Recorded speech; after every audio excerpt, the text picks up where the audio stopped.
ചേച്ചി ഇവിടുന്നാണോ fridge complaint ആണെന്ന് വിളിച്ചിട്ടുണ്ടായിരുന്നു? ചേട്ടൻ പറഞ്ഞു അത് തണുപ്പ് വരുന്നില്ല. ഐസ് പിടിക്കുന്നു. ഡൈനിങ് ഹാളിലാണോ? ഇല്ല, അവിടെ ഒരു കാണിച്ചു തരാം.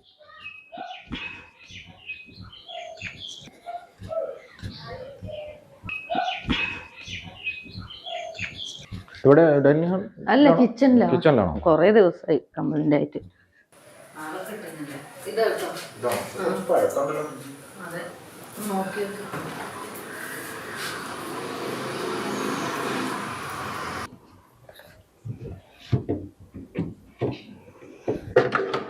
ഐസ് കട്ട പിടിക്കുന്നില്ലേ?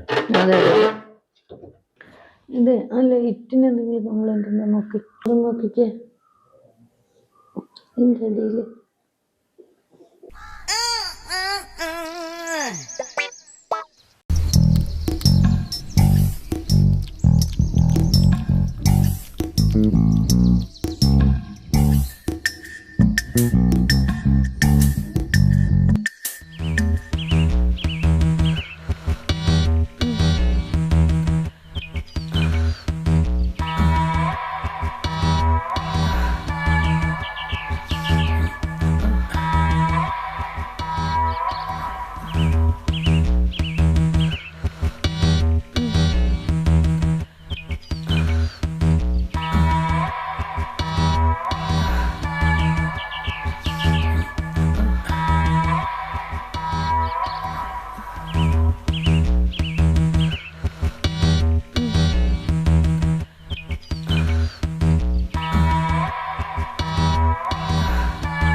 ഒന്നുമില്ല.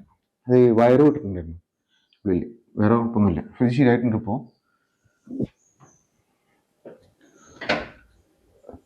ഓണായി ഉണ്ടോ? ശരിയായിട്ടോ. അപ്പൊ എല്ലാം ഓക്കെ ആയിട്ടുണ്ട്. ഇനി എന്തെങ്കിലും ആവശ്യങ്ങൾ വിളിച്ചാൽ മതി. നമ്പർ എന്റെ കയ്യിലില്ലല്ലോ. അതിനെന്താ, നമ്പർ തരാലോ. എന്താ പേരെന്താ? ഷനീത്. വീട് എവിടെയാ? തൊട്ടടുത്ത് തന്നെ. ഞാൻ ഇടയ്ക്കിടയ്ക്ക് വിളിക്കേ. അതിനെന്താ, വിളിച്ചോ. അപ്പൊ വരേണ്ടി വരും. വരാം, തീർച്ചയായിട്ടും വരാം. ഇതാ എന്റെ കാർഡ്. ഇത് മാത്രല്ല, എന്താവശ്യം വിളിച്ചോ. ഇതിന്റെ എത്രയാ കാശ്? അത് എന്തേലും തന്നാ മതി. എന്നാലും പറ, എനിക്ക് തുണി അലക്കിടാനുണ്ട്. അത് തന്നാ മതി. നിങ്ങൾ പറ, എനിക്ക് തുണി അലക്കിടാനുണ്ട്. തന്നാ മതി. നീ എന്നാലും പറ. ഞാൻ ഒറ്റയ്ക്ക് കഴുകണം, കുത്തിരുമ്പ് കഴുകണം. അവിടെ വാഷിംഗ് മെഷീൻ ഇല്ല? വാഷിംഗ് മെഷീൻ ഉണ്ട്, പക്ഷെ അത് കംപ്ലൈന്റാ. ആണോ? ചേട്ടൻ ഒരു വീട്ടം നന്നാക്കി, പിന്നെ അത് കംപ്ലൈന്റ് ആയി. പിന്നെ ഒന്നിനും കൊള്ളില്ല അവിടെ. ചേട്ടന് മെക്കാനിക്ക് അറിയോ? ചേട്ടനിക്ക് കുറച്ച് മെക്കാനിക്ക് അറിയാം. അതൊന്നും ചെയ്താൽ ശരിയാവൂല. അതുകൊണ്ടാണ് ഞാൻ ഇതും കൂടി കൊടുക്കാത്ത. പുള്ളിക്കാരൻ എന്ത് ചെയ്താലും ഒന്നും ശരിയാകത്തില്ല. എന്ത് ചെയ്താലും ശരിയാകത്തില്ല? നിന്റെ ഉദ്ദേശമൊക്കെ എനിക്ക് മനസ്സിലായി. ഞാനൊന്നും ഉദ്ദേശിച്ചിട്ടില്ല കേട്ടോ. എനിക്ക് ഈ വർക്ക് ഇഷ്ടപ്പെട്ടു കേട്ടോ. നിന്റെ മറ്റേ വർക്കൊന്നും ഞാൻ കണ്ടിട്ടില്ല. മറ്റേ വർക്ക് ഞാൻ കാണിക്കട്ടെ? എന്നാലും ഞാൻ വിളിച്ചോളാം. വിളിക്കോ? വിളിക്കാം. വിളിക്കണേ. വിളിക്കാം. എന്നാ ഞാൻ കാണിച്ചു തന്നോട്ടെ.